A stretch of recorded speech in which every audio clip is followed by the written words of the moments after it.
Good. I wasn't worried about you, No. Bob. This is water. Mine's seltzer. I know everybody's worried about me though. I do know that Christine Wagner, I was gonna do an agenda rearrangement because she wanted to, she was coming on and something had to go a little bit later, but I'm not seeing her on here yet. I'd give her a minute just to. Yeah. Yeah, we'll just wait a minute before we get truly started. Yeah, I gotta post it on Facebook anyway, so just give me a second. Yeah.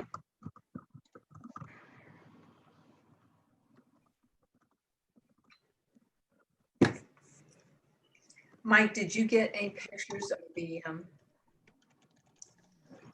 of the graduation? Yeah.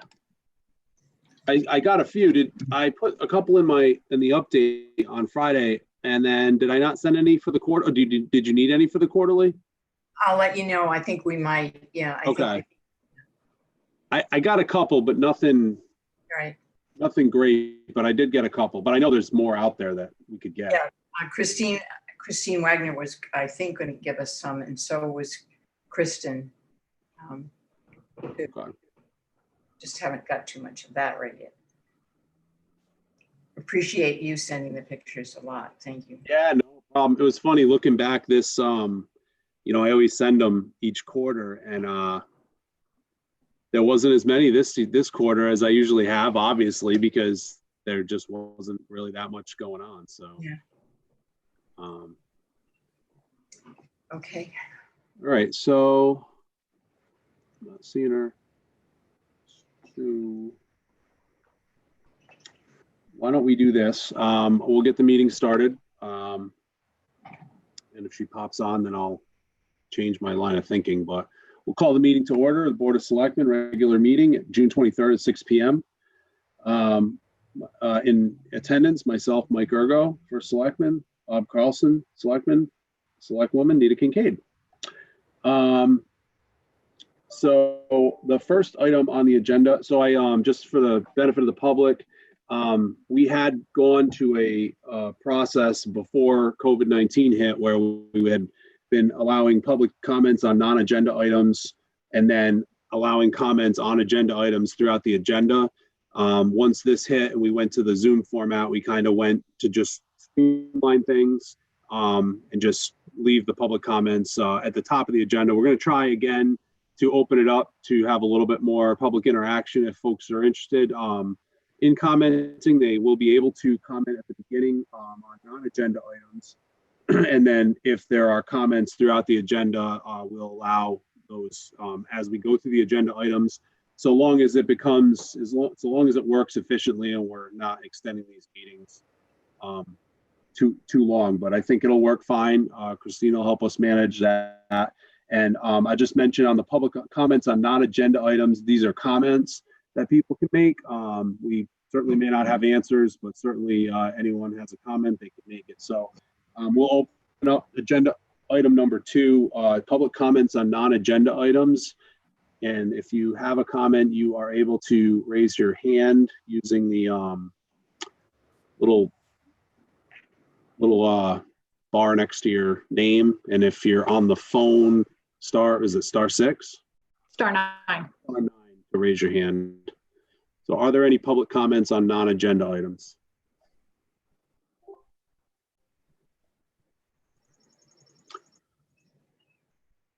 Okay.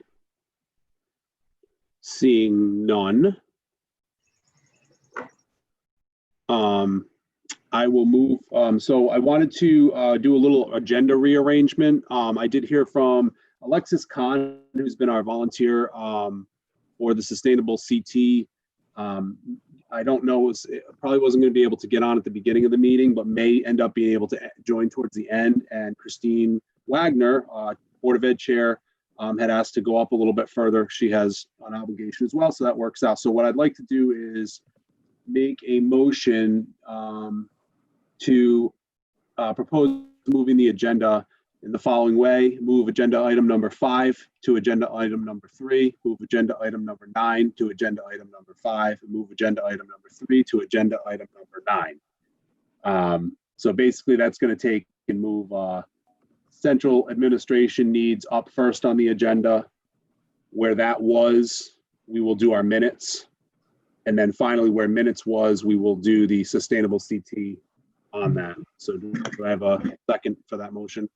Second. Further discussion? All those in favor? Aye.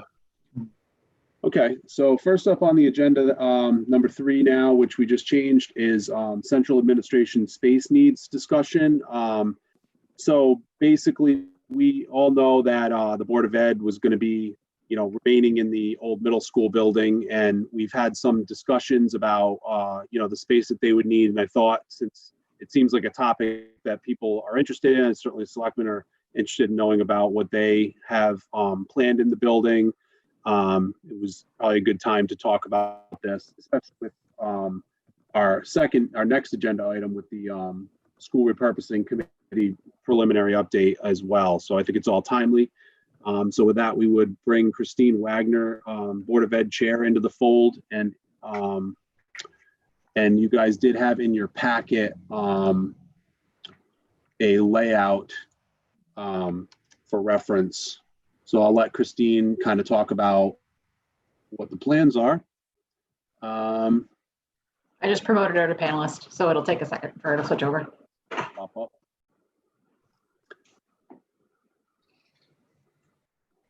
Can you guys hear me okay? We Yes. can. Okay, awesome. All right, so just a couple of things to go over. We went through the architectural plan with Quisberry and, made several go-arounds at this to see what space do we actually need at the old building for the Board of Ed purpose. And keeping in mind that we want to stay as much out of the middle school, high school, old space as possible and stay under the space that was allocated for Board of Education, where there's currently a new roof, and kind of keep everything pretty centralized.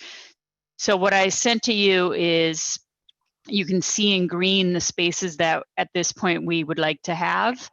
Most of it is where the central office is already located. If you go down the small hallway right before the media center, there's some Board of Ed storage indicated there. And then there's also our facilities maintenance supervisor would have some space there.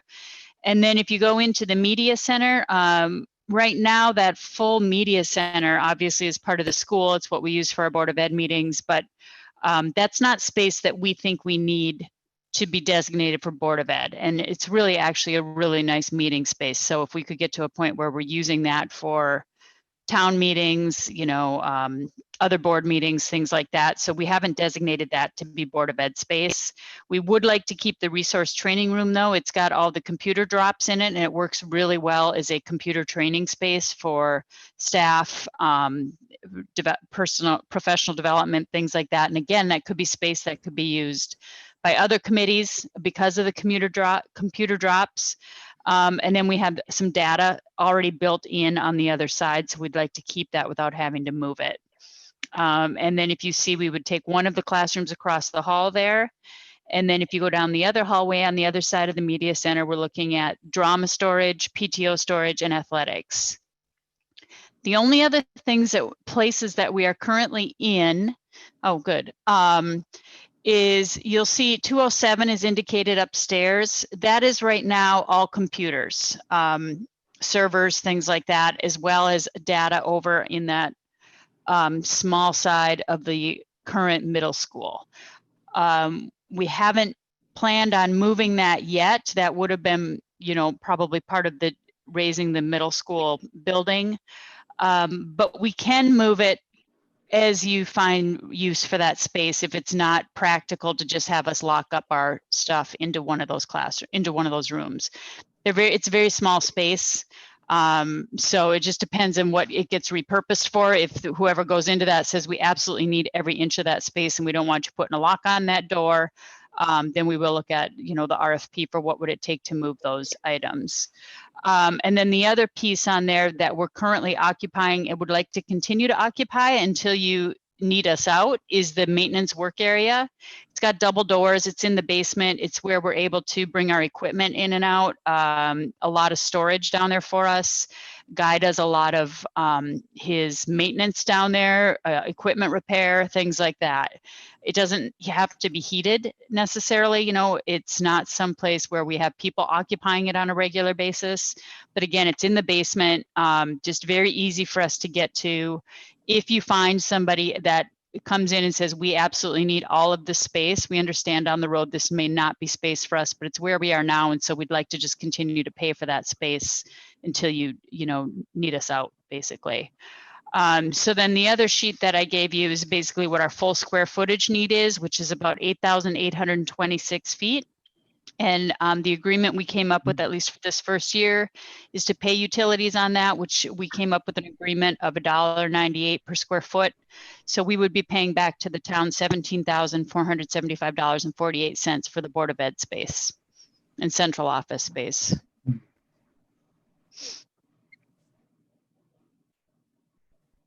Okay, thank you, Christine. Yep.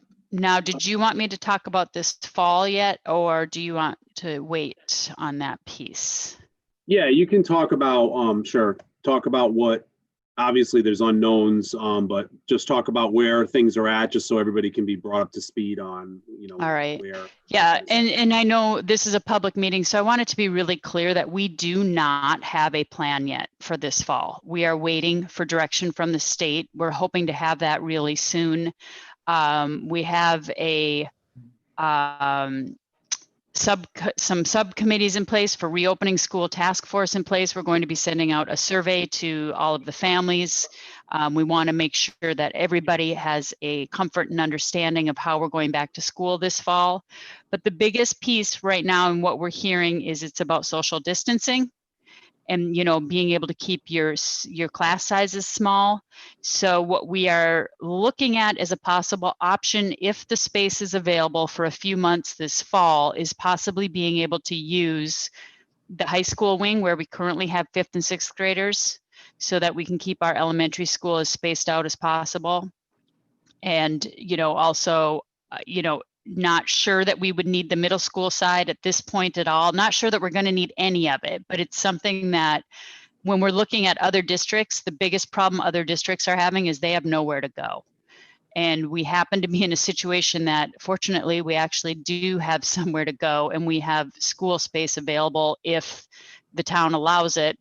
Certainly we would have to pay for that space and everything else, heat it, you know, maintain it, all of that. But it could be a solution, a short-term solution for us while we get through the fall and see what opening up looks like. But again, I want that to be understood that that has not been determined. We do not know how it's going to look, but I would just like to come to the selectmen to see if that's at all a possibility to take a look at maybe using that space this fall. If that's, you know, the direction that we get as far as class size and everything else. That's it. So we obviously have next on the agenda the report from the school repurposing committee. I don't know how the selectmen want to handle it. If you want to just ask Christine some questions, and then maybe some other things may be answered by the next agenda item as well. But go ahead, Bob. So Christine, hi, how are you, by the way? Can you hear me? She's Yeah, muted. I can, thanks. So I'm a little taken back by the number of square feet you're asking for in this building. The reason is because we kind of had an off the cuff discussion a while back, a few months ago, where I said, well, what if, when the repurposing committee was starting, we said, what if we have somebody that wants to take the whole building? You said, that's fine, I'll move the central office down to the old Tim Hortons building if I have to. Well, obviously that is not an 8,000 square foot building. So I think that was probably an underestimation on your part on how much space you'd be looking for in this building. I think if you ask the general public, they picture the central office building being where the administrators were, which I see that's there. And I would even go and say the IT people should be in the central office. Well, I'm looking at drama, PTO, and athletic storage. I'm thinking as a taxpayer, when I built a brand new high school, that would have been incorporated into that building. And as But far as. it's not, there is nowhere to put it. So Exactly. so, I mean, we could, at this point, again, you know, if it comes to where somebody wants to take the entire space, I guess it's always been the understanding and why we put a new roof on it, that's why we were going to continue to keep our central office there. I mean, if you want us to move out of it and you find somebody that wants a whole entire building, we'll have to figure that out, but there's going to be a cost to moving us out of that. So, The other thing is if you want us to move some of that storage, you know, we can tell the PTO they have to find somewhere else to go. We can, you know, try to figure out so I guess the thing is, Bob, there is no other storage across the street. So I'm not asking you to move anything. I'm just asking you to understand that the question would come in is why are these non-central office people taking up space in the building? And when you say that the Board of Ed is going to be paying the town rental space, well, basically all the money comes out of the same pot, which is a taxpayer dollar. So Right. whether you pay for it, it's not like we have income coming from a third party coming into town saying we want to rent the building, and then that's new money into the town. This is money that's just diverted from the taxpayer to the Board of Ed to then go back and pay the town for space. So it's really not income for the town. It sounds No, and I good, didn't mean but it it's to not sound income. like income. I didn't want it to sound like income. I just wanted you to see what the line item was on that. But we're just moving the cost from the town side over to the Board of Education side, but it's still coming out of the taxpayer. So I guess in general, I think that you take, I'm not asking you to move the space. I'm thinking it's a surprise how much space that the Board of Ed is taking out of this building. And I know that we're still going to get a report from the repurposing committee on what they hope to do with it. But that's my only feeling was when I first saw this over the weekend, I was looking at it, is wow, you're taking a lot of space, and you're even taking space in the wing that it was one of the wings that you weren't going to be in at all. So that's all. Those are just general comments, and to clarify on when you're paying the town on a Board of Ed money, it's still town money. That's all. Yeah, and can I clarify a couple of things then with that, Bob? Sure. The initial drawing that we got from Quisenberry Mhm. allocated total square footage of 13,383. So we've cut that back significantly. If you remember where the central office was located before, that was in the gymnatorium. That space is no longer available. Right. That's So going it's nurses and other things. So we had to go somewhere. If you look in other districts, a lot of times the central office is always in a separate building. So I guess that little bit of space, that little data space, if that's what you're talking about, that's in the middle school side, that can be moved. It just right now, we didn't see a sense to move it until we had Well, not another just the data plan. space, but you have room number 137 and room 207 also that are in the old high school wing. I know Right, one of and them's the old wood shop. And 137 we've always occupied as maintenance and work area storage. You know, we could, and I've talked to Mike about maybe we can find, another town building to put maintenance and work area. But the only reason we have it on there right now and we're not moving it is because we haven't heard that you have use for that space yet. So once the middle school, high school is no longer being maintained, the exterior isn't being maintained by the school, how do you get your equipment across Route 2 each day to maintain the property on the other side of the street where the middle school and high school is now? Like you must have tractors, The same way we take it over now, I would assume. but you also were maintaining the property around the old middle school, high school, which you won't be doing anymore, correct? Right. We won't be, no. But we still have to take our equipment across the street just like we do now. I do think it's a great idea to have the central office not in the school building. It should be a separate building, which is why I was behind that plan to begin with. I always thought the media center, as you do, think that would be a great meeting space for the town down the road. And then that would become the town's responsibility, not the Board of Ed's responsibility, obviously. But no, that's it. I just want my comments. Thank you. Okay, thank you. Nita, do you have any comments?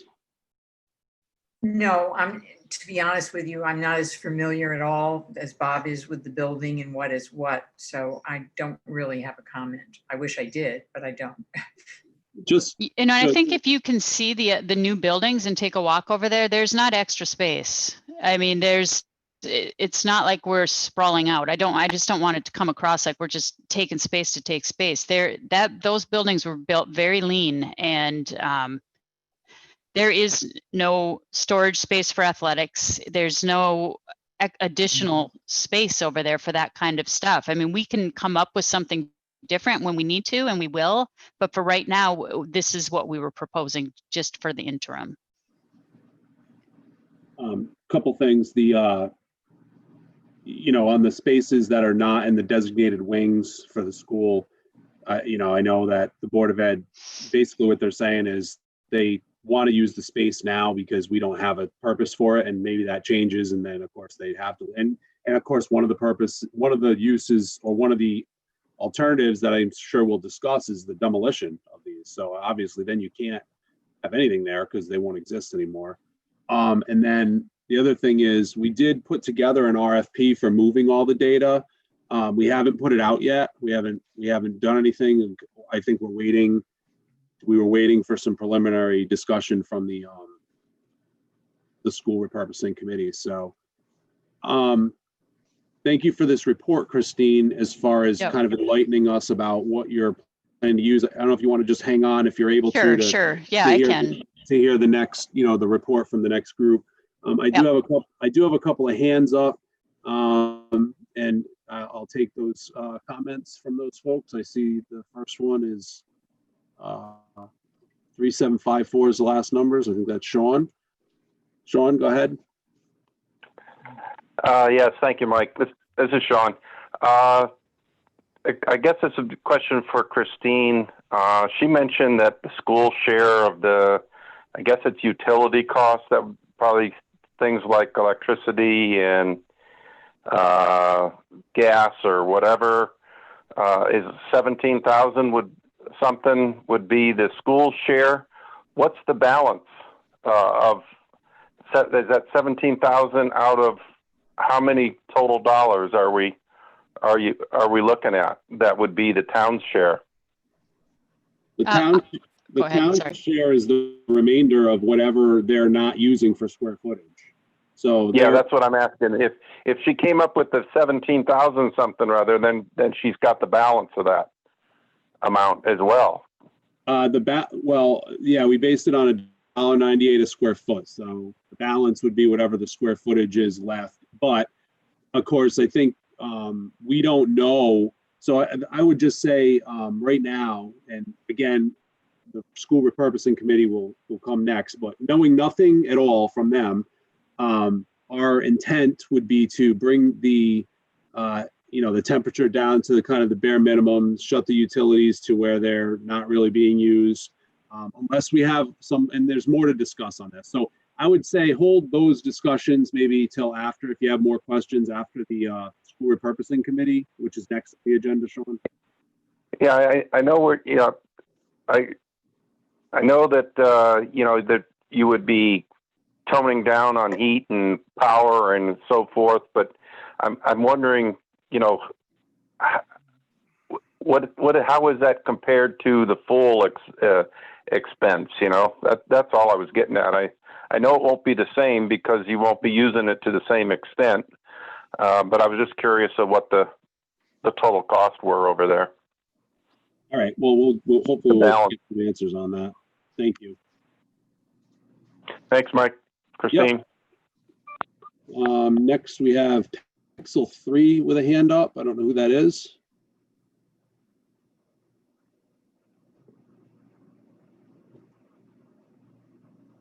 Pixel 3, you just have to unmute yourself if you do have and if you raise your hand by accident, that's okay. You don't have to do anything. But if you have a question, just unmute yourself or a comment. Okay. Go ahead and move on then from Pixel 3. If you have a question afterwards, let us know.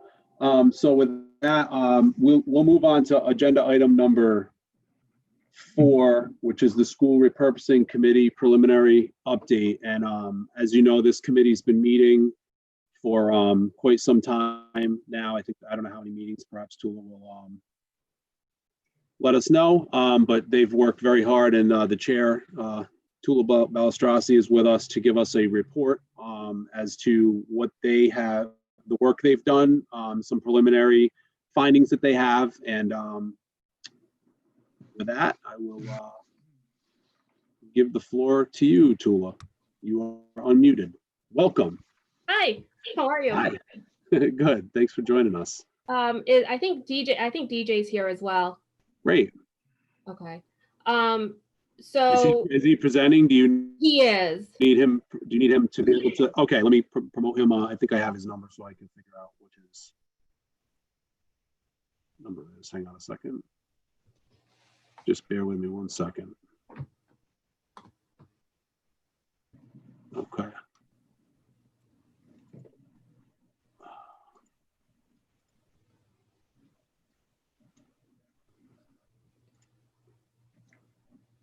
Okay, so. Hey, can you hear me? Yes, we got you on there now, DJ. Yep. So you guys are good. Okay, great. So I believe we've been meeting since February, and we created this weighted scorecard, and we had a couple of dozen ideas, but with Wheeler Library's deed restriction, we had to eliminate a lot of the options that were being considered. So our first suggestion, which Christine kind of touched base on, was trying to figure out if the school does need the additional space, if we do need to do social distancing or make use of any of the vacant rooms. And you know, and so if once it's decided whether or not that space is necessary, we recommend winding the building down as far as utilities, waters, you know, like winterizing it, because it's going to cost, from our estimate, it's about $225,000 in maintenance costs for the buildings. And that's just a rough estimate. We had a very challenging time trying to come up with numbers for each of the buildings. And DJ, I don't know if you have anything to add about that. No, I mean, I think the thought process was, you know, like Tula said, figure out if the town needs to use a building for the schools. You know, look to, you know, do whatever you can. I mean, you know, getting lights turned off. I mean, there's lights running during the day over there currently, in the afternoon, some of the big floods on the building. So I think really going through that building and finding, you know, how do you dial back so, you know, electrical, gas, everything can be at a minimum for the parts of the building that are still going to be operated for the Board of Ed. You know, again, looking at the overall maintenance costs, I shouldn't even say maintenance, I guess the operating costs for that building. I mean, to keep that operable. You know, we did, you know, kind of struggle putting some of those numbers together on the budget. And, you know, I think that's one of the recommendations is that, you know, I think that's probably the next item Tool is going to, you know, report on, is that, you know, somebody from the town or the Board of Selectmen, that you guys find somebody to really understand what those numbers are. And you know, there's going to be ongoing maintenance projects around the building, you know, capital improvement projects, whether it's maintaining parking lots, you know, repointing the building. I mean, there's, you know, a lot of rot and decay on windows. So, you know, that should be considered as well, you know, moving forward, not just what it costs to, you know, keep the heat and water on in the building, but, you know, there should be an allotment toward future projects put in the budget for this building. So I'll stop there, but Tula can finish reading through the line items, and then we can further discuss that. It's 6:30. Okay. So the next line item we had was to get an updated estimate on the demo costs. I think the one we had was from 2017. And I believe it was a little more than $1 million. The So- middle school.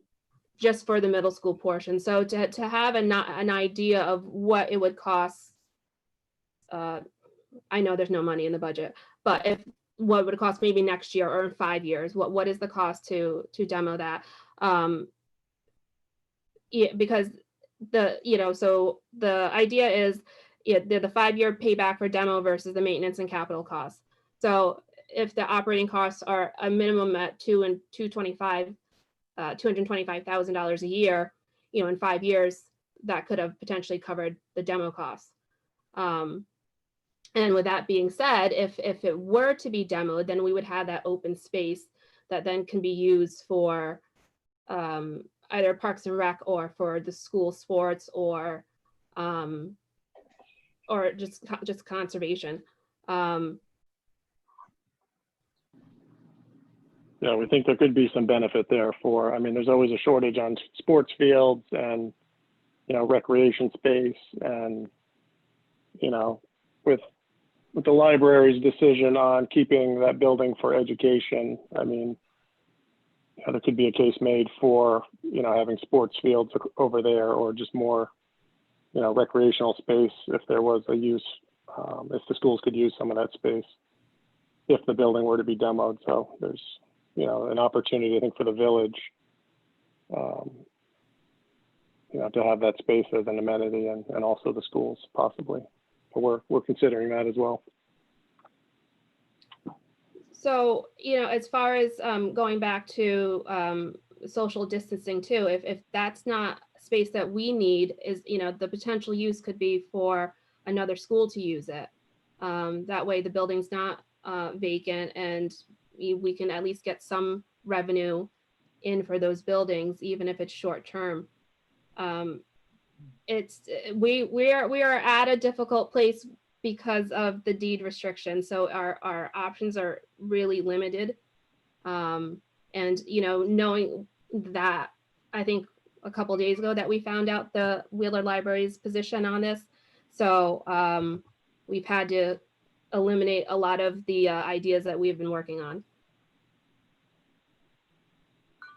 Tula, do you want to talk about the couple of other ideas? Although I know the Wheeler Library put their position on record as far as to try to stick to the deed. Were there maybe just talk about a couple of the other ideas that came in second or third, just so the selectmen and the public are aware of Okay. some other ideas. So we have a bunch of parameters that we use for the scorecard as far as if it fits the town's needs, zoning, costs, etc. So a couple of the ideas that ranked higher, along with secondary education, were housing, either senior housing, or any other type of housing, or nature and conservation use.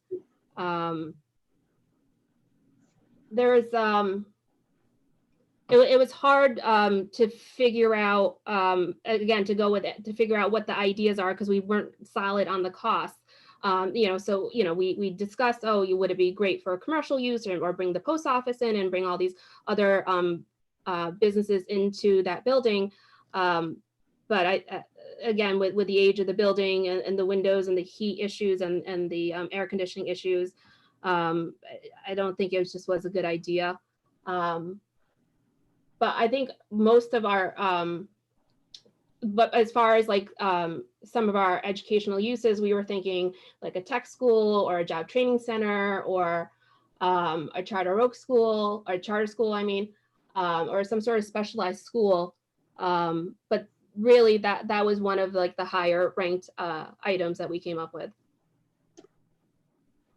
So I think I'll just add, the one, in looking at, if that building were to go for like a multi-tenant,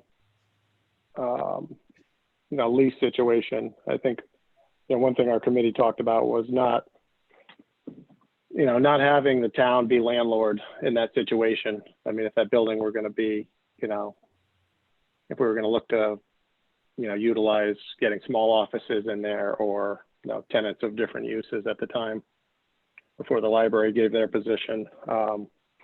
We thought that scenario would be best if there were someone else coming in to manage that.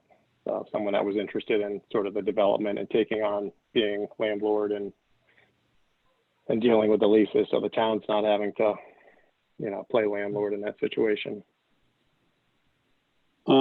Couple of things I just am wondering as far as if the committee weighed. So it sounds to me like, the library kind of came in here at the end feeling like education was what they wanted to stick to, which gives a little bit more clarity. And I think the biggest concern that I have is to have a building that's going to become, empty and more dilapidated over time. And it's in a central area of our town. It's an important building, and we're going to be occupying it. So we can't let some of it go to waste, to get dilapidated. So was there any discussion about, if it were demoed, the effect? You mentioned that there's an effect on the village positively with regards to the potential for athletics or something like that happening there and potentially more parking. But was there any discussion about how that really opens up Route 2 to the village? Because I know I have received feedback of concern, but I just didn't know. I know you got actually a couple of members on your committee live in the village. So was there, I don't know, maybe DJ, do you have any thoughts on that? Yeah, I mean, I think, if that were to happen, I mean, yeah, that's the building, buffers Route 2, obviously. I think that plan would have to have, would come with some screening, to keep the village, still buffered from the traffic and the hole that it would, put in. So I think that could be accomplished with a plan. And, I think there would want to be a study on that, on how to, plant that or, help screen the traffic from Route 2. And, I don't see that going forward without a study on how to make that more park-like. Or I think there's certainly value to the parking around that area for both the village and overflow for the school across the street and the library. So, if part of those buildings came down, I think it would it would make sense to have a study of what does that become and what are the opportunities to keep some of the parking and create recreational or green space in that area. I have a couple other thoughts, but the selectmen have questions for either Tula or Tula's the chair, or DJ. Yeah, do you have a question? No. Yeah, go ahead, Bob. So not so much a question, kind of a statement. So Tula, first of all, thank you and your committee for putting in this time you've put in since February. Obviously, nobody could have predicted COVID, which really started taking hold in March, which you had already started your meetings. And as we see now, it's kind of put this committee in limbo because of not knowing if we need any or all that building for open space. We won't know that probably for another month or so. So your committee is kind of in a limbo state. And I feel bad about that because you're all volunteers and you put in a lot of time. The other thing is you didn't find out about the Weir Library decision until last Wednesday. So from February until the middle of June, you're kind of working with blinders on, not knowing which way the Weir Library is going to go on that deed restriction or no deed restriction. So it kind of tied your hands. And my only statement is I feel bad that when we have such good volunteers in town and they put in all this time, but you were kind of blindsided by both COVID-19, which no one could predict, but also the fact that you didn't have the information from the library until just recently. So I just say I appreciate the time you put in and hope you all, I know Tula, you volunteer for a lot of things already. So I hope you don't get discouraged in volunteering and not be able to come to a conclusion, maybe not yet, but after we get by this next stage of COVID and we know what's going on with the school, maybe your committee then can get back into sink their teeth into this project, whether it be the landscaping part, as DJ mentioned, outside the building, or the ultimate use for the middle school, high school wing. But I just want to say thank you for your time, and I kind of feel bad that you didn't have all the facts through the whole thing. So. Thanks, Bob. I appreciate that. You know, when we first started, we just came up with a bunch of ideas to repurpose. I mean, demo was in the back of our mind, but really our mission was to find a purpose for the building. So to Mike's point, we haven't gotten to the details of making some sort of barrier or you know, making up the park or soundproofing if that building were to come down and to protect the village area. I think we have to shift our meetings now that we know where the library stands. So, you know, now we can have further discussions on, okay, you know, educational uses or demo. So just I'll add some, but I'll wait till Nita. Do you have questions or comments that you wanted to? Well, I've been to quite a few of the meetings since the pandemic. I wasn't at any in the beginning, and I have seen what they're going through, all the work that they've done on listing multiple uses, et cetera, and the concerns they had about not having enough information. And I would support that for them because it was hard.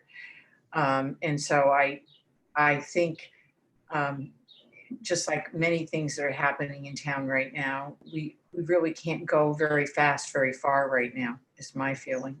So I think they're in the right position of saying they need to step back a little bit and know what's going to be next. So just a couple things with regards to the Wheeler Library's position on the deed, just so, and I'll preface it by saying I agree with trying to stick with what the deed says because it's easier, and I'm always all about let's find a good use that makes sense, that's easier. But the attorney did tell us, I mean, it actually could be changed. So, I mean, I'm not suggesting that we do that. And it's a lot easier to change if the other entity is on board with changing it. So with that being said, it sounds like educational use was an interest of the library. It's already being used for that now. And I guess from my perspective, and I would think from all of our perspectives, is we don't want to see this building empty into the winter.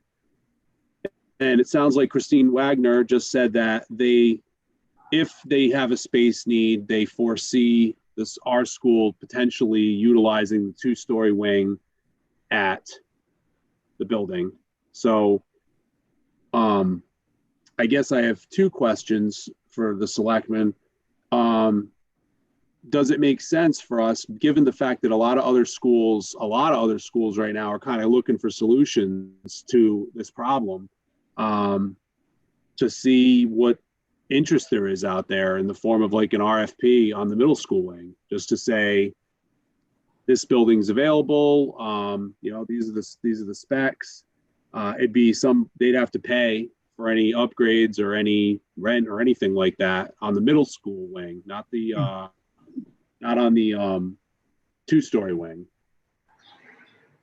But what are the selectmen's feelings on that?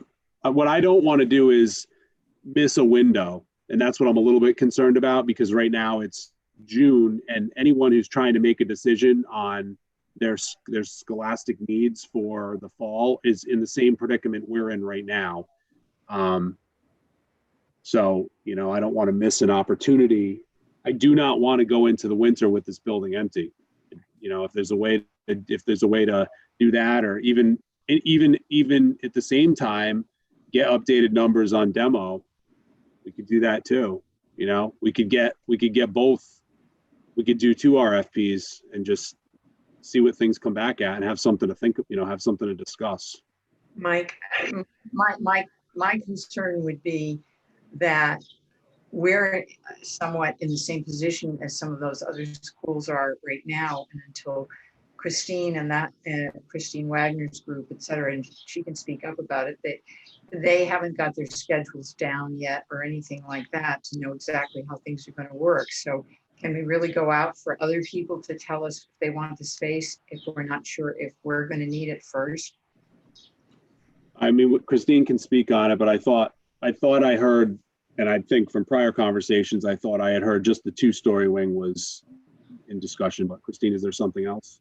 Well, I guess I understand what you're trying to do there. And I'll just tell you, in being in meeting after meeting after meeting with chairs and State Department of Ed and everything else, it's a really difficult situation. Transportation is the most expensive, unknown piece of this whole thing. I just don't think it seems feasible to me that another town, in addition to what they're dealing with transportation wise, is also going to add busing to bring kids. And I don't want to say it's a bad idea. That's not what I'm saying, but you're going to have this issue of now you're commingling kids in buildings from all over. I mean, contact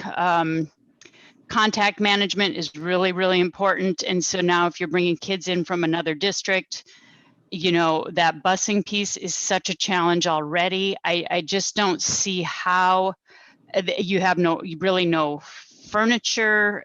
Again, I don't want to say it's a bad idea at all, but I just Yeah. don't want us to get excited about that because I just Well, feasibly, it's not necessarily. I happen. wouldn't say it is. I mean, who knows what kind of school it could be? I mean, again, we don't know because we haven't put it out there. Right, You could right. have a tech school that's interested. You could have. We've had schools come to us that were interested. Different schools over the last 3 years that were special needs related. I mean, and there's ways to section it off. And I agree. I just don't think you should be looking at it as a response to COVID. I guess I don't see that as kind of being a solution there. If you're looking for a long-term schooling that wants to come in, that's different. But as a COVID response, just in everything I'm hearing, those aren't really the kind of solutions that would make fiscal sense for a district at this point. No, I don't disagree with you on that. I don't know what's out there, but I know enough that I've been here for 3 years now or whatever.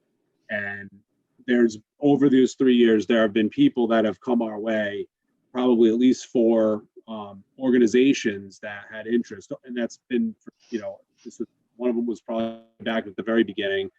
And now we're here. Now we're at this point where it's like, okay, you know. I mean, I would just yeah. And I don't want to keep interrupting. I know this is your meeting, but I just would hope that our town right now is really patient and understands that we are looking at all avenues. We didn't anticipate this pandemic in the middle of all this. So I guess my hope would be that everybody's not expecting an answer tomorrow, but that we all work together to find the solution and that we just really stay patient through the process. We will find a solution. And I think you guys thinking of all the ideas are great, but I just wanted to, you know, kind of chime in on the quick need this fall. And I do anticipate it only being that one side, but like I said, we don't have any decisions right now. So I'll get out of your meeting. Mike, let me just Thank you. jump in for 1 second, because you also said, would it be a good idea to look at the amount it would cost for the demolition? And I do think there's no reason why not to get that answer. So I'd like to suggest that we put RFPs out, put them together for the demolition of both wings, but separately. And also the occupancy of the middle school wing. I don't think the 2-story wing, we probably know enough that there's a real possibility the school may need it.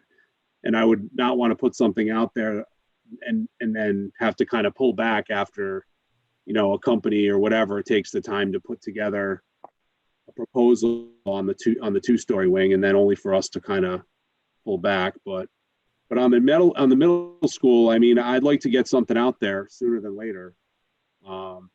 So you see any reason not to put an RFP out there on those 2 scenarios? Like, what is the average RFP cost the town? to put an RFP out? Costs my time, and then us just putting it on the state website and just trying to get the word out there. So minimal. Yeah, it doesn't cost much. I mean, you don't want to do them in like you don't want to, because it costs companies money to put proposals together. So you don't want to like do it and then be like, oh, we're not doing this or whatever. But I mean, I think we really have to entertain offers here on things. So yeah, and I mean, the RFP for the demo, I would think a lot of that's a little bit more complicated, but since we did it for construction manager already did it. So I feel like we should be able to use those documents and just kind of update them and just re-put it out there. You know, I don't think that's going to take any time at all. So it's really just kind of putting together, you know, just at requesting proposals for the potential use and, you know, put a proposal together. And I think if we had any good ones, you know, I think the three of us would definitely not only read them, but potentially interview people. But I feel like timing wise, certainly not trying to rush anything, but I don't want to lose a window, because now that the library board has basically said our position is that we'd like to see educational use. Well, if it's going to be educational use, if there's any chance of getting an educational person in there, we have to do it now. Otherwise, we're probably going through a winter of this building. And I want to do everything we can to avoid that for the protection of the taxpayers having to pay for it. So I think we should look at our options. So I guess I'd look for an endorsement from the selectmen to put together. I guess you could even make it a motion for my office to put together an RFP for the demolition of the middle school, and also an RFP for soliciting potential occupants of the middle school. Mike, I got a quick question for you. Hang on, DJ. That was a motion. Oh, sorry. Yeah. So I agree with the RFP for the demo. I don't know why we wouldn't just have the superintendent go through CABE and hit all the educational entities in our area that would even consider coming to North Stonington. And again, Christine mentioned the busing issue, just getting your kids to our town from their town. Why wouldn't we just do that through the educational system like CABE? Why would we do it through an RFP?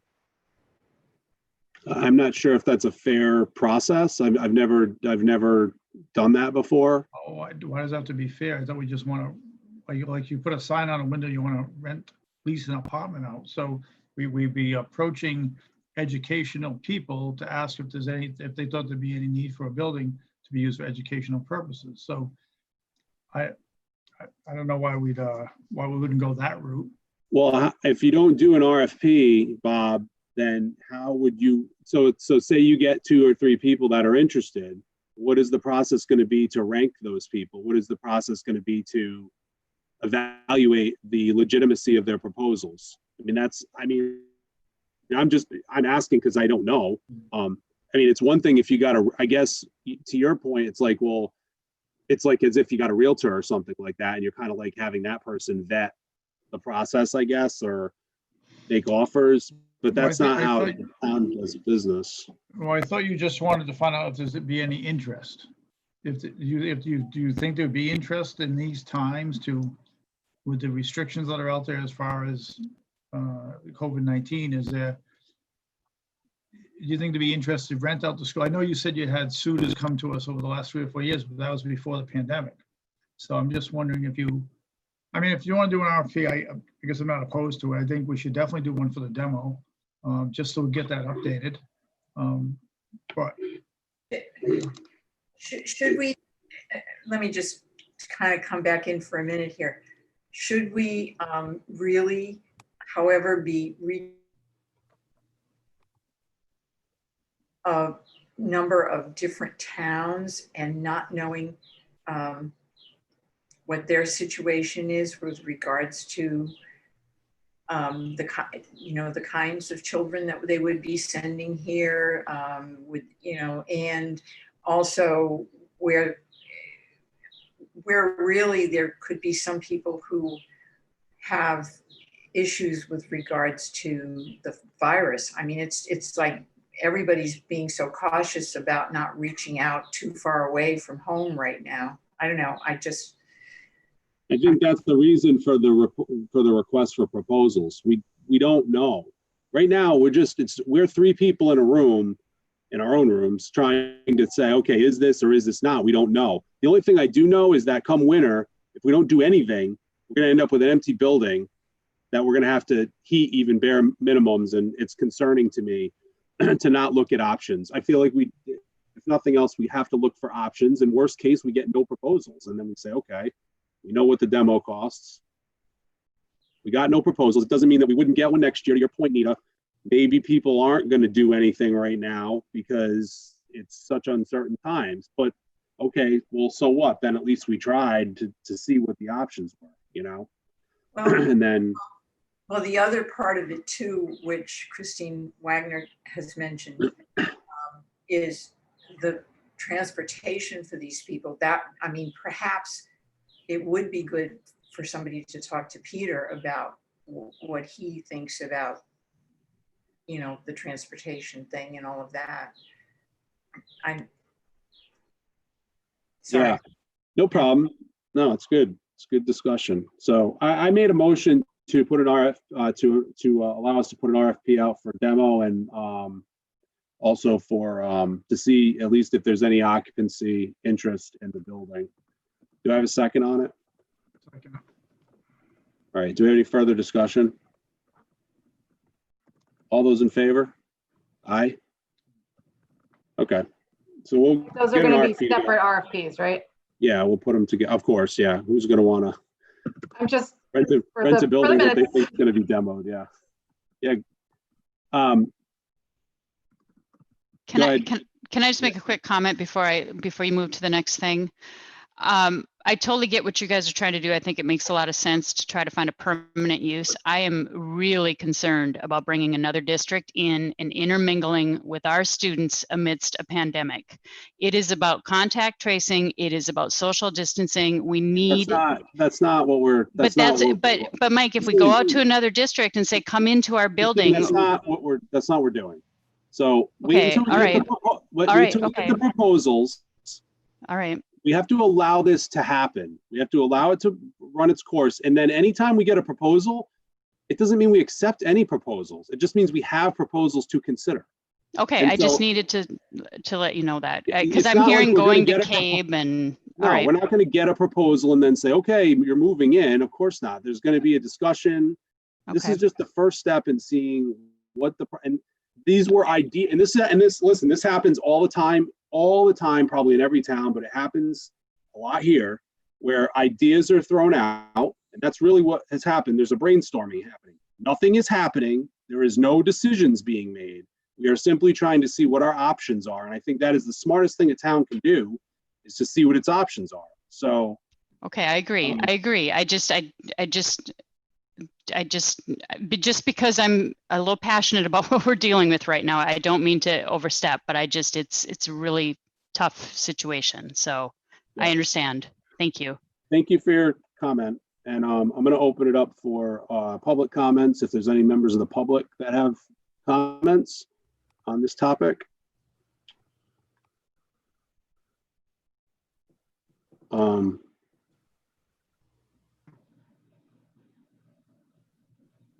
I see Juliet is not a member of the public, but has a comment. Go ahead, Juliet.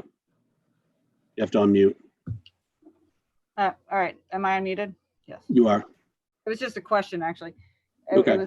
I was thinking about what you were saying about the deterioration of the building, which does, that is something to weigh, and then the cost of the utilities and whatnot, and what Tula had said about, how much does it cost to maintain it versus demo it. But all I was wondering is, if we forgot about the pandemic for a second, is there going to be a timeline? Did you guys discuss like, okay, we're going to give it 3 years to find a use or 2 years to find something like that? Was there a specific timeline given that you were going to work on, or, you know what I mean? No, that hasn't been discussed yet. And figure out what those utility costs are reduced and then give it a sort of, all right, we'll wait for the pandemic to be over, but we're only going to give it so that the building doesn't deteriorate and more expensive. That's a good comment. We'll discuss it certainly, but there is no timeline that's been set forth by right now. So that's a Okay. good point. I was just Thank curious. you. I don't know how to unmute here, so somebody Okay, I'll mute you back up. mute me. Okay. Thank you.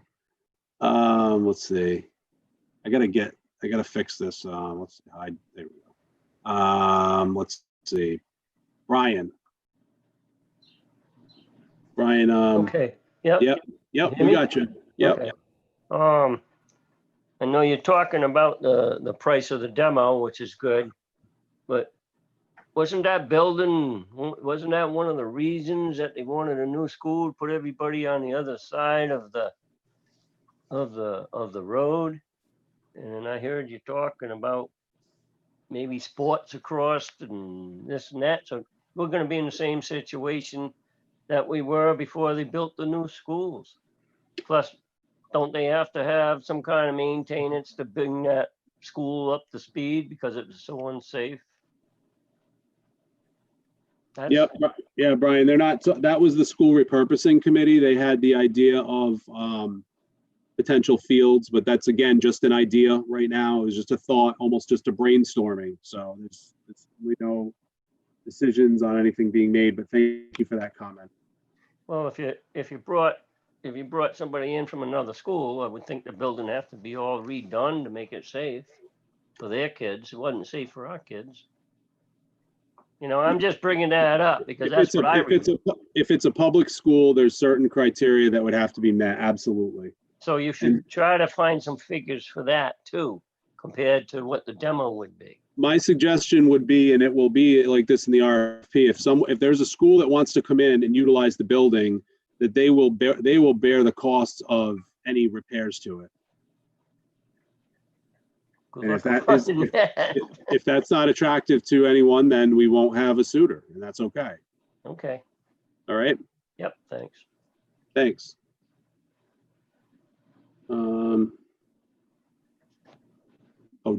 DJ. Yes, DJ. You may just have to unmute, DJ.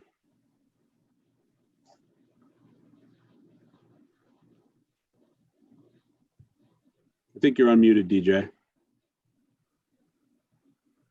Can't hear you though, but I think you are unmuted. DJ, you're muted on your phone and unmuted on potentially your computer, so you might want to unmute your phone if you're trying to talk through the phone.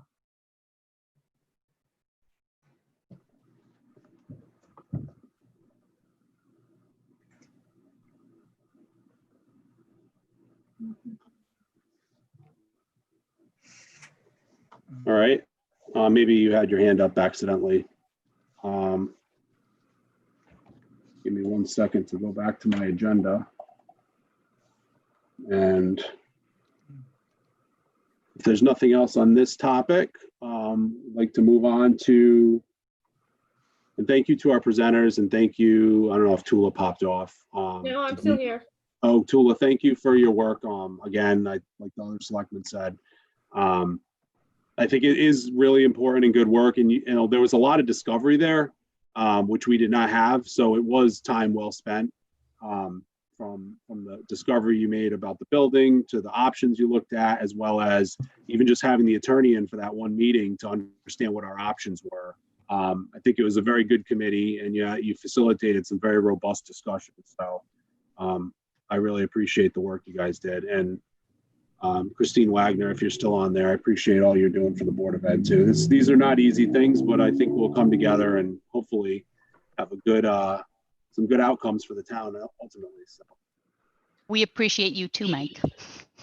thank you. Wonderful. Okay, let's move on to number 6. If there's nothing else, John Dean Gallop House Grant. Mike, you had moved to put minutes as number 5. Oh, thank you for that reminder. Sorry. Yes, thank you. I switched that around because I had to. So yeah, we did move minutes, which this should be fairly painless. We have 3 sets of minutes. Um,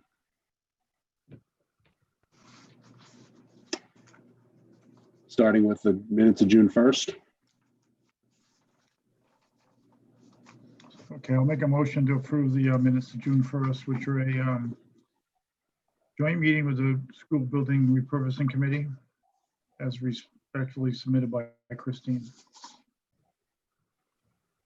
Second. Further discussion? All those in favor? Aye. Okay, I'll make a motion to accept the minutes of the Board of Selectmen special meeting with the Board of Finance dated June 3rd, 2020, as submitted by Christine. Second. Further discussion? All those in favor? Aye. And lastly, I make a motion to accept the minutes. Board of Selectmen meeting on June 9, 2020, respectfully submitted by Christine. Second. Further discussion? All those in favor? Aye. Aye. Soon there's no public comment on the minutes. So the Gallop House grant, which is number 6. So basically this grant, and I know Nita, you had some involvement talking to Craig about it, but the basic premise of this is that there is a grant out there, it's free money, that will allow us to dive into the needs of that house, that historic gem that the town owns. We've obviously, we've invested a little bit of money into it recently with the painting and the interior, but there are other things that are needed. There are other potential ideas for the property, and this grant will help us to determine some of those things. So Craig, our grants person, has put together the grant, and in order to move this forward, there's a resolution that the selectmen have to move forward. And I don't know, Nita, I know you had some discussions with Craig. If there's anything you want to add to this? I wanted to tell you that I came around on this, and my only concern about it is, you didn't mention one of the most important things actually, is that this grant would normally have required us to, with the highest number that they would give out, it's $20,000, and we would have had to put in $20,000 ourselves. But because of the, virus and everything like that, they had a program that they put in just for this year where we don't have to put anything in. And so when I saw that, I thought, well, what the heck? And I did work with Juliet and Craig, and Juliet's here so she can hear all of this too. And I think what was put together is very good. There was a little mistake at the end where the old pictures were put in there, so we haven't sent anything out yet. So if you've looked in there, it's the older pictures when the place wasn't painted, and we are changing over to the ones that you've seen when you've been in the building now, which makes a huge difference. And I think we've tried to, Juliet and Craig both have tried very much to make this an appealing one that hopefully will get a person or a couple of people that will help us look at the future. We will not get any money that we ourselves are really spending. We're spending money for them to give us information and support so we can go forward and, like the kinds of things you're trying to do with the use for the school, they will tell us things they think could be usable in this kind of a building. And I think that will be helpful. And I think we should listen to Juliet for a minute if you can too. We should, and we should give credit to Juliet, who worked very hard with exactly. Craig on this. Nita, thank you for pointing that out. And Juliet, do you have anything you would like to add to the conversation with regards to this? I just think it's a great grant opportunity, especially you should always take advantage of the non-matching grant opportunities that rarely arise. So what I like about it is it will help the committee prioritize what they spend any town money on in the future. That's always a good thing. And I think we really, if we are looking at alternate uses, I think it's important to have somebody who understands that kind of a structure advise us on, have them advise us what it could be used for and what what renovations would be needed to accommodate that use so that we can make a much more informed decision about moving forward with the property. Because it may turn out, if we say, oh, we want a nonprofit to be in there, but it's going to cost $100,000 to renovate it, then maybe we wouldn't choose that option, you know. So we need to have a clear picture of what could be used and what would it cost to use it. So, but yeah, it was a good group effort, and we will swap out the photos. Sorry about that, but and that's all I really have, unless other people have questions. So we have, I do have a hand up. So I'll, before we, actually, no, we should, well, I'll take the question first. Go ahead. Sean, you're recognized. Yeah, I think you know, one of my concerns on the farmhouse is that this delays any lack of revenue coming in from getting a tenant in there. But the second concern I have on this is prolonging that the house being emptied. I'm worried about vandalism. As you probably recall, we had Green Gables that sat empty, and plumbing was stripped out of it, wiring was stripped out of it. Oil was allowed to leak into the ground and contaminate the ground, and there was a big cleanup that we had to pay for. It's really detrimental to every day that we leave that building empty. It just sets us up for more vandalism.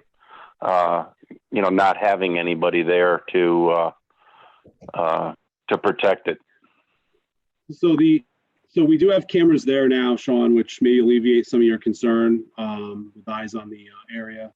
And as far as the revenue, this does not actually delay us potentially from moving on the RFP that we had put out, yet didn't have any takers on.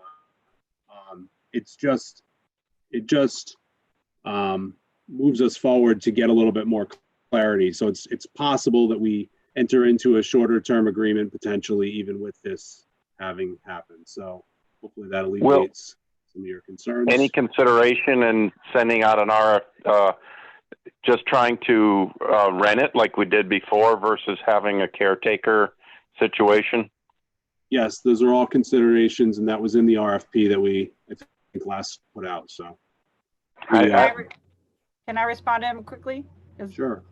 So, Sean, that was one of the bigger points that I added to the grant was about the vacancy. This grant is also a rolling grant, first come, first serve. So it's a faster moving process, hopefully. So the faster we get this in, the faster we'll get a response. And I don't anticipate the whole evaluation to take that long. And I think part of the reason we didn't get a response right now to the first RFP was because of the pandemic. So it's actually a pretty good time to just get in, get this done, and be ready for when all of this lifts. I mean, that was the thinking. I know any realtor that would put that could rent that place out very quickly, even under the pandemic situation now. But you know my concerns. I won't dwell on them anymore. But thank you for your comment, Sean. Appreciate you attending. Yes, I have a hand up from Bill Ricker. Bill, recognized. Yeah, I appreciate Sean's concerns, recognizing the Green Gables issue and the oil that's spilled all through the ground. We do have those cameras, as you mentioned, that are installed, and I noticed the signs have been put up at the beginning of this week stating that there are cameras watching both that area and the community garden area. I also talked to both troopers, both McCarthy and Green, asking that they at least go through the community garden area, and they might as well go through the whole area roll in the evening. And they said they would be doing that. So enough said on my part. Thank you, Bill. Yes, our troopers have been doing a good job patrolling a lot of the areas in town. I've been hearing from people that they've seen more troopers around, and I think that's a good thing to be kind of keeping an eye on everything. So, thank you, Brian. I don't know. Yep. I didn't know if how far it's along before it can be rented. I know we put, well, we didn't. We put in a budget for $10,000 for 1750 house repairs. I didn't know if that. I mean, because you're gonna have to wait for a grant, and a grant isn't really free money. It's still tax money. I'm just wondering if that 10,000 would make the house so you can just start renting it, because I'm concerned like Sean is. Well, we could rent that house out today. It's not a problem. It's just the money that we have could help to lift up some of the exterior, could do a lot of things. And I think this grant helps us, guides us to the best use of not only that money, but can that money be doubled or tripled because of other grants that are out there? You know, that's the kind of things we're looking at, which as a taxpayer, you should be pleased about, because we are doing our best to utilize grants when possible. And so, I mean, we want to get the right person in there and the right entity in there. That's the most important thing to us, because it's such a gem. So I see Nita's hand is up. Yes, I wasn't going to say anything about this, but I feel like I have to. And that is that I don't think if we rush into this, I think what we're doing is the right way to go at this point in time. Because the house would not have been in the condition that it ended up being when we did have the tenants leave.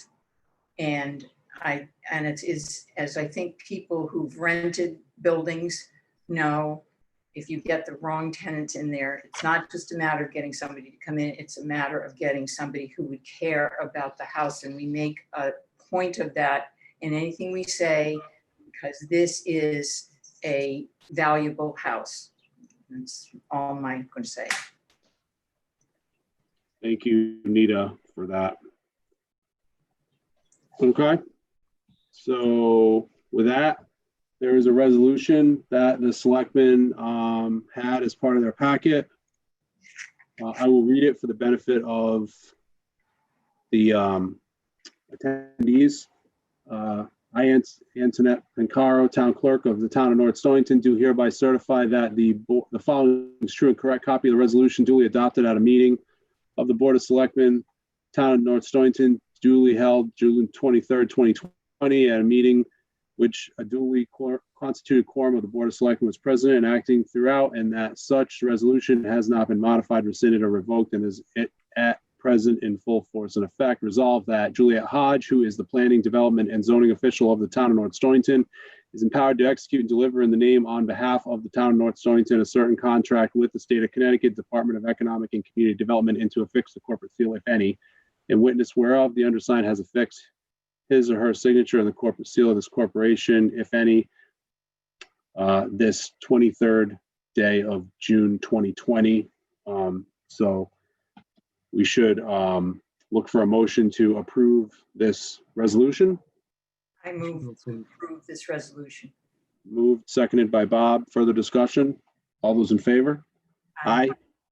Motion carries. Moving on. Winnichog Hill Trails. So this, as was mentioned, I think during public comment at one of our last meetings, that the Conservation Commission and their chair is here tonight, and actually emailed us as well on this topic, is working hard, as they always are. One of our just great commissions in town. We have so many of them, always just working tirelessly for the improvement of North Stonington, and had indicated an interest in tagging some of the trails that already exist on Winnichog, at the property the town owns. Now, this property also is where we have slated for the solar project, which I updated the selectmen at our last meeting, is kind of installed, but not dead. And so my main concern about this would be that, you know, it's quite possible that some of these trails will disappear if the solar project comes through, as we already got direction from the town on approval. But the chair would like to move forward with tagging the trails, and that way they also have money in their budget this year, which they had planned to buy a little sign and putting it up over there so the public would be able to utilize the trails that are already in existence on Winnechaug. So basically, I would ask the selectmen if they have any questions about any of this. And the basically the we would name the we have to name the trail, and I would just suggest Winnechaug Hill Trail, something like that. I don't think Bill had any different input, but since Bill is in attendance, I don't know, Bill, if there's anything more you wanted to add to that topic, if that's all right with the selectmen. And then go ahead, Bill. Just have to unmute. Yep. Yeah, I emailed each of you yesterday with a few points for your consideration. It is a beautiful piece of property. There are existing wagon trails or fire break trails. We're not planning to blaze anything new. We are simply planning to identify, which we already have, the existing wagon trails, if you will. One of them hugs the Native American reservation on the southwest side, and that crosses a river, which then attaches into North Stonington Citizen Land Alliance Trail and on into Lantern Hill Road and Long Lake. So it would be a nice piece of trail for hikers. There is another spur that goes off toward the landfill, but doesn't come anywhere near the landfill, and that would also be blazed. The area that was first identified by the solar group that I understand is no longer in contention is quite removed from this area. And let's pretend that when they designate an area, I think 20 acres is what the town approved that a solar farm could use. Let's pretend that that area was reestablished. The trails that we're talking about are not anywhere near those. And if indeed a new company came in and said, well, this is a new area that we want to approve, and indeed the townspeople and you folks approved it, that simply the blue blazes that we put on the trees would be removed. And it would take all of about a half an hour with Bob Carlson's help. So Bob's pretty quick at those trails. Okay, thanks, Bill. I do have a hand up from Sean. Yes, Sean. I just have I guess this might be for Bill. The trails how close are any of those trails to our liability structures? The two houses, you know, a house off of Winnechaug Road, I think it's 163, and how close is it to the home that the town owns on off of Wrights Road? And then we got two shacks, I believe, in the back. I mean, I'm concerned about you know, publicizing. I know trails have been there, and some people may have been using them, but if we're sending more, you know, advertising or putting these things on our maps and so forth, are we in danger of more people wandering into those structures that are a real liability? Bill, you can go ahead.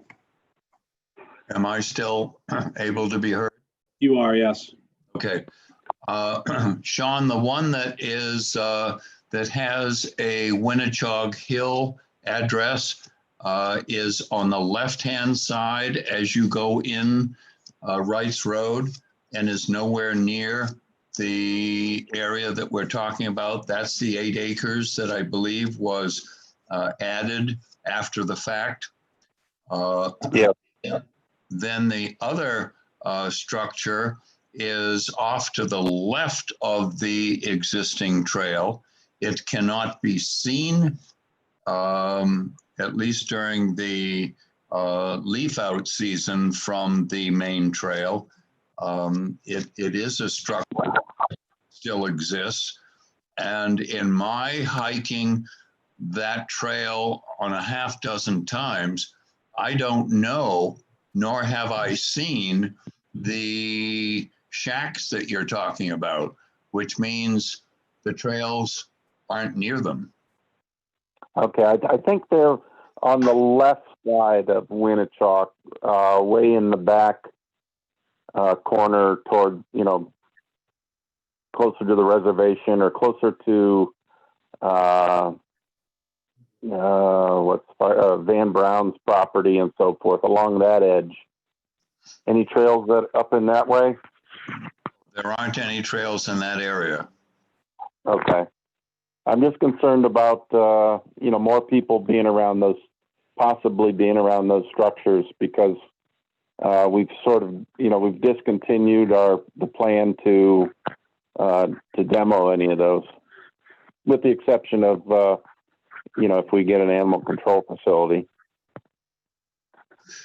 Thank you for your comment, Sean. We actually are in the process of looking at demoing one of them right now. And so we haven't discontinued anything. We just haven't funded anything to do it, but that doesn't mean it's not in the plan to consider in the future. Thank you. We have found that there has been some folks that have put tree stands for deer hunting on the property already. They do exist. And if you remember the discussion at the town meeting at the new high school complex, a couple of people spoke up and said that they had hunted that area for a long time. And indeed, those hunting stands have been found. When we put up the sign, we are proposing that there be no motorized vehicles and no hunting on the property. Now, that's the same vigilance that would happen from our police force as would happen at Hewitt Farm. I mean, it's a matter of people take advantage of trespassing left and right, and we just have to be cognizant of that. Bill, did you have a recommendation on the name? Well, Winnichog Hill Trails sound good to you? The Conservation Commission really hasn't addressed it. What we've tried to do with past trails is the Assaconk Borderland Trail was named by us and supported by a previous administration because it bordered the Assaconk Swamp. The Hangman Hill Trail was so named because it was on Hangman Hill and had some history to it. The Steuart Hill Preserve was actually renamed. That's the one at the top of Wyasip Road because it was originally owned by the Stewarts before it was sold to several folks before it became the chicken farm. So we've tried to address local history, and we don't have anything significant for Winnichog Hill, and we haven't really addressed it. So it's not, it can't. I know you were up against it to get your sign done, and I don't know if your committee's meeting soon enough to name it. So do you want me to make that recommendation to you, or? Yeah, I think certainly calling it the Winnetou Hill Preserve is appropriate. And if in the future somebody chooses to rename it when we have all, that's up to them. Okay. All right. I see one more comment, one more hand up. That'd be Brian. Go ahead, Brian. The critters. Yeah, I have a couple of concerns about a trail going up there, and naming it a preserve. That kind of changes the thinking of a trail. But I strongly suggest that before any trails are done or anything, that the people that live on Wright Road know all about, or not all about it, but at least know that there's going to be trails and there'll be extra traffic probably on their road of people they don't know. I know when I go on, like if I go up a road that I don't know about, you look around and people's going to stare and say, what are you doing on our road? You know, and if you start opening up trails where people are going to walk around, especially if people have been hunting there before, because it bothers me that the town doesn't get to vote on something like that because it is town land. And those are my concerns with the. Brian, Bill said that those are already trails that are established. They're not new trails. They've already been in existence on that property. Well, there's a lot of trails in North Stonington that were old. Some of them were lumber trails. Some of them just going from farm to farm. I mean, you got trails all through North Stonington. You can say they've been there for years, which they have. And I'm just saying that I think it's a common courtesy for the people. If you're going to put a trail up by them or whatever, you should notify the people that live there a long time. And I'll use the example again of the bridle trail when nobody was notified. So I think it'd be advantageous for the town to notify them people and you know, because I'm sure not all of them try to follow the town like I do. And I really think anything to do with town land, just like it was the Hewitt property, should be voted on by the town. And if we have to wait until somebody decides that we can have our right to vote again, then so be it. Thank you for your comment, Brian. Go ahead, Sean. Is this now, I mean, you're going to put signs up. Is this now going to be designated conservation land or open space? I don't think that we were talking about designating this open space. No, there's trails there now, so allowing the public to access them and be able to walk on, I think, is all we're talking about. And that could change. There's going to be no no restriction to it being conservation land.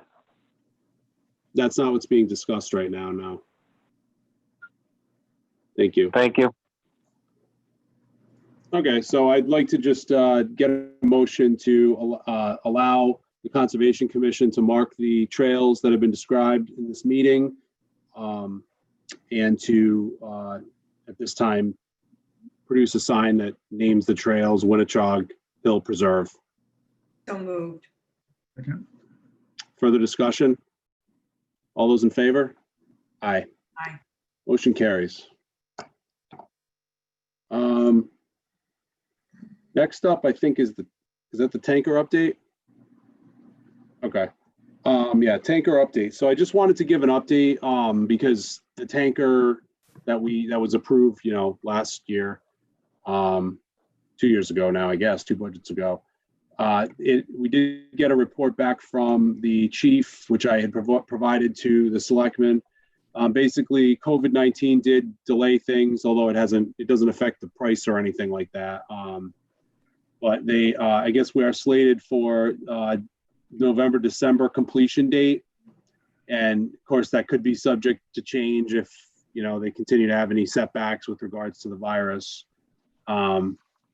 And hopefully they actually can get it even sooner than that, but that's kind of the update. But I provided the selectmen that update from the manufacturer, as well as just the, I think you've seen this before, just the schematic of what it's going to look like. I just want to make sure, talking about that's obviously a large purchase for the town, and that's the update. So is there any questions about that, or? Okay. All right, moving on from that topic to sustainable CT. So we've talked about this a couple of times, and I just wanted to just kind of bring you up to speed on what's going on there. Alexis Khan, who's been our fantastic volunteer, I don't think she's on the call. Let me just make sure let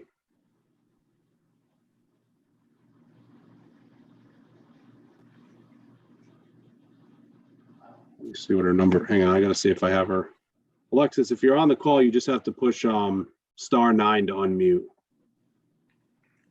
And if you're not, it's okay. I know you had another conflict. Yeah, she's not. Okay, that's not her number. She's been awesome. And we have made contact with our new fellow at the Connecticut Council of Governments. That's basically an intern that helped us out last year. And there's a new one this year that got us to the bronze status last year, and helped us with a lot of putting in of documentation. It's a great program. It really highlights all the things we're doing to be a sustainable community, and it actually pushes us towards doing more of those things, and it opens up grant funding for stuff. So we've talked a lot about it. And in your packet was included kind of the Excel spreadsheet that went through things we're targeting for sustainable CT initiatives this year. And in fact, I had a call actually just before this meeting where we talked about one of the things we have to do is this equity toolkit, they call it. And it basically is taking up a topic in town that you feel that you want to get more people involved in, just the conversation, the access to it or whatever. And if you remember last year, we did the walk audit, and then we kind of ultimately ended up doing a community conversation around the village. So that was kind of what we did on that last year. This year, we're actually trying to do a few of them, at least 3 of them, as part of our goal to try to reach silver status with sustainable CT. And probably 2 of them are committees that we've already established, and just looking at the work that they're doing and trying to, and that would be that our Emergency Services Operations Committee and the work that they're looking into, as well as the School Repurposing Committee. And so we'll delve into those and put the data and the materials together that those committees' work have been done.